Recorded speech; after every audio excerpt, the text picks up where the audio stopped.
మీకు ఇంకో కథ చెప్పాలి.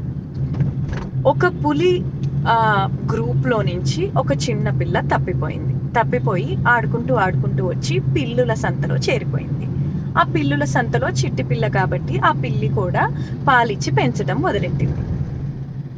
ఆ పులిని నిజానికి ఆ తల్లి పిల్లే అక్కడక్కడ తిరుగుతుంటే ఆ గ్రూప్కి వెళ్లకుండా మళ్ళీ తీసుకొచ్చిన తర్వాత ఇంకా పెంచిన తర్వాత ఈ పులి పిల్లకి చాలా లాయల్టీ ఉండేదన్నమాట. అరే నన్ను పెంచారు అనేసి.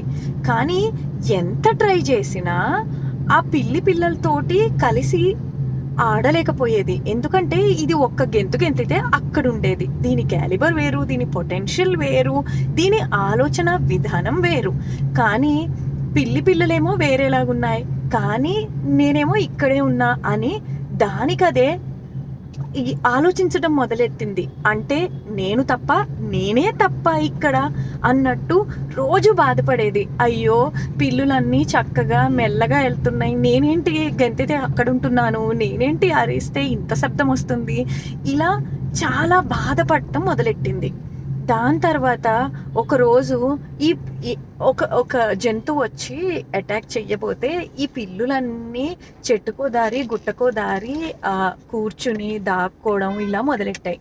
కానీ అదేంటో ఈ పులిపిల్ల మాత్రం అస్సలు జంకకుండా ముందుకెళ్ళి ఎదురించి ఇంకా అలా ఎంత దూరం వెళ్ళిపోయిందంటే అలా వెళ్ళిపోయి పులుల సంతలో కలిసిపోయినప్పుడు ఇదేంటి నేను వీళ్ళలా ఉన్నాను, అంటే నేను ఇదేనా, అంటే ఇదా నా పొటెన్షియల్, అంటే నేను తప్పు కాదు అక్కడ, అంటే నన్ను నేను తక్కువ చేసుకున్నానా, అంటే నేను ఎక్కడున్నానో అక్కడే సర్దుకుపోయానా.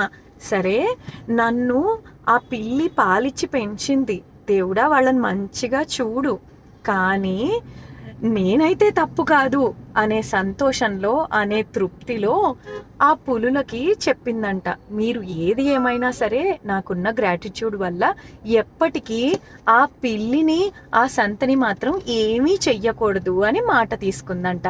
ఎప్పటికీ ఆ పిల్లులు బాగుంటాయి, కానీ ఆ పులిని మాత్రం ఏమీ చెయ్యలేవు.